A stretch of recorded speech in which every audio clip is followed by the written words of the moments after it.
Hello viewers, আসসালামু আলাইকুম। কী অবস্থা সবার? শুভ সকাল সবাইকে। আজকে রান্না করছি কচুরমুখী দিয়ে ইলিশ মাছ। তো কচুরমুখীটা আমি দিয়ে দিয়েছি, পেঁয়াজটা কষিয়ে নিয়েছিলাম। এখন আমি কচুরমুখীটা দিয়ে কষিয়ে নিব। তো দেখুন, এই তো কচুরমুখীটা আমার কষানো হয়ে গিয়েছে। এখন আমি এটার মধ্যে দিয়ে দিব একটু পানি। পানিটা আমি গরম করে রেখেছিলাম, ফুটানো পানি। এটা ফুটানো পানি তরকারিতে দিলে তরকারির স্বাদটা অনেক বেড়ে যায়। তো এখন আমি এটার মধ্যে দিয়ে দিব মাছ। তো আমি মাছগুলো আগে থেকে কষিয়ে রেখেছি। তো দেখুন, আমি একে একে মাছগুলো দিয়ে দিচ্ছি। তো মাছগুলো দেওয়ার পরে আমি এটার মধ্যে দিয়ে দিব কাঁচামরিচ।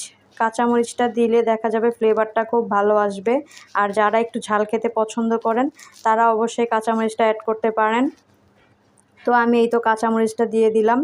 এখন আমি এটাকে ঢেকে একটু রান্না করে নেব। এই তো দেখুন, আমার এটা বলক এসে গিয়েছে। এই দেখুন তরকারির ফাইনাল লুকটা কত সুন্দর হয়েছে। সবাই ভালো থাকবেন, সুস্থ থাকবেন। আল্লাহ হাফেজ।